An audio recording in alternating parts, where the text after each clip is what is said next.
Alright, well, that was sort of a cheerful intro right on the back of a rather gloomy one. This is Daishi bringing you a Let's Play of the Black Cauldron, which is an older adventure game, if you couldn't tell by the screen.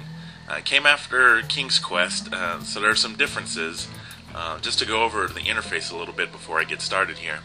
Unlike King's Quest, all of your actions are mapped to your keys. There is no interface to type in look or see or pick up or anything like that. So F3, F4 all have to deal with your objects in your inventory. F6 and F8 actually cause you to look around, so just hit a button and this is the cottage of Dalbin, the ancient wizard of Prydain. You have lived here as long as you can remember, serving as assistant pig keeper of Caer Dalbin. So that's pretty much as much story as you get right off the bat. Let's hit the speed a little bit faster here, so we're walking with a little bit more urgency. Apparently the goose is too.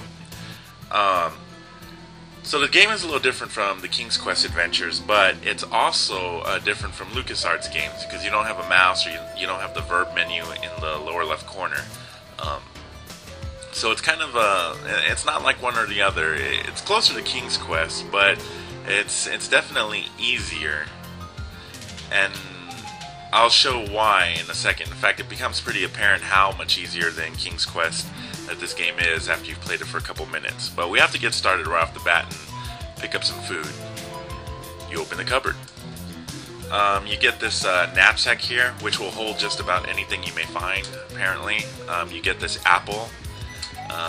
You get this delicious loaf of bread, which is good enough for 3 meals, which means we've got enough for 4 meals at this point. And then you have this flask here, which is for grabbing water. Now, none of this may seem important. There aren't a lot of adventure games that use this technique, but wander 3 or 4 screens and you'll start getting hungry. Don't eat, and about 3 or 4 screens later, you'll die.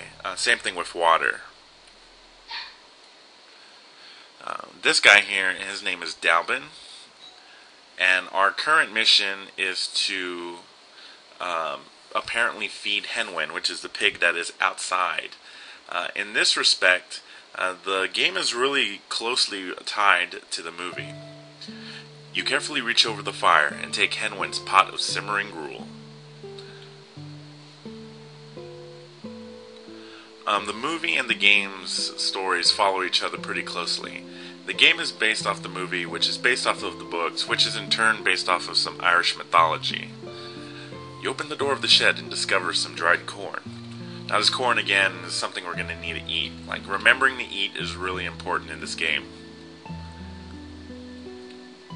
But that's really, besides remembering to eat, the only thing you have to worry about is some of the enemies you'll come across. Apparently I broke this door because it fell off of its hinges. We won't have to worry about that again. I don't remember. You don't have time to fix the broken gate right now. Yeah, we're pretty much in the clear. But we do need to feed the pig. And if I could figure out how to walk, that'd be great.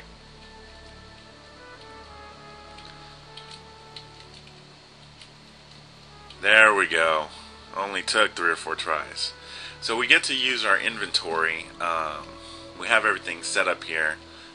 We want to select our gruel, and then F4 is the actual button to use it, I think. Yeah. You feed the gruel to your hungry pig, Hen Wen. So Hen Wen will do his thing, and this is where some of the ease of the game is going to kick in. The story will kind of narrate to you exactly what you need to do next, if we just wait here a second. Hen Wen is trotting away. Perhaps she's going to Dalbin's cottage. So basically, in case you miss the point, you need to follow. You need to get over there too. And in a lot of respects, this game is different from King's Quest because it gives you a real solid sort of narrative. It gives you short-term goals that you have to follow. Whereas in King's Quest, you're just given 3 treasures, and you have to sort of open world it and find the treasures as you will. Now, I'm not going to talk here because this is sort of a scene that's just going to play out. Look, something's wrong with Hen Wen. As Hen Wen places her snout in the water, she enters a trance. A vision appears above the bowl.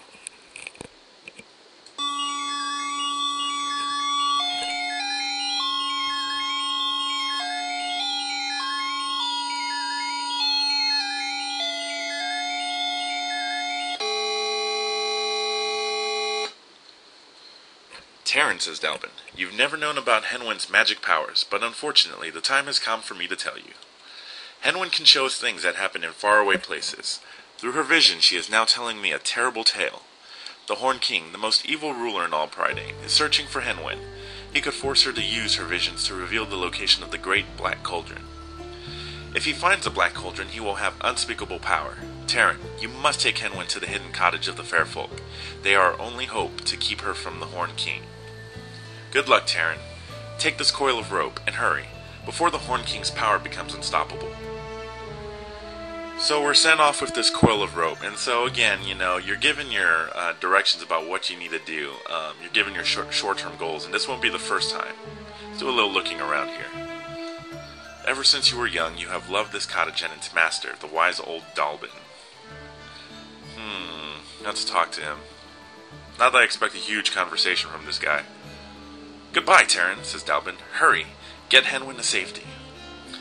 And it is a little funny because if you read the books, you find out that Dalvin is actually probably one of the most powerful people in Prydain, the kingdom that you live in here. In fact, I wouldn't be more surprised if he wasn't more powerful than the Horn King and all the other villains combined. But the reason that he doesn't get involved has a lot to do with fate. That doesn't really come out in the movies, but a lot of Dalvin's powers stem from some pretty mystical things that he doesn't want to get involved with normal affairs of the world. Again, that's not in the game, that's not in the book, but it's basically the reason why he refuses to get involved here. This bridge marks the boundary of Caer Dalvin. You wonder what the future holds. Now, we've been assigned to get this pig to safety, and the reason for that is because we're being pursued by the Horn King. So before I go any further... Hen Wen does not like the water and is afraid to follow you. You should lead her around or she will be lost. Whoops, let's go. So before we get any further... I'm already thirsty. Let us save the game, and as any good adventure gamer knows, you need to save early and save often. And this is early enough for me. So I'm thirsty, so I know Hen Wen doesn't want to follow, but let's just get some drinking on here. Whoops. You need to pick an object to use. There's nothing to do here. The lake is calm and peaceful. Well, let's select our water flask. No.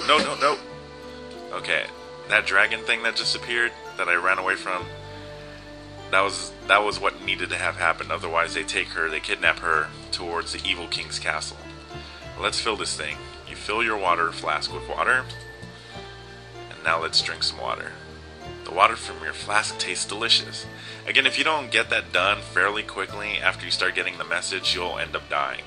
So now that we've got that filled, let us save again, because I do kind of want to get captured by the dragon, just so you'll see what happens if you don't run away when he comes around. So let's do some wandering until the Gwithaint approaches. Oh, here we go.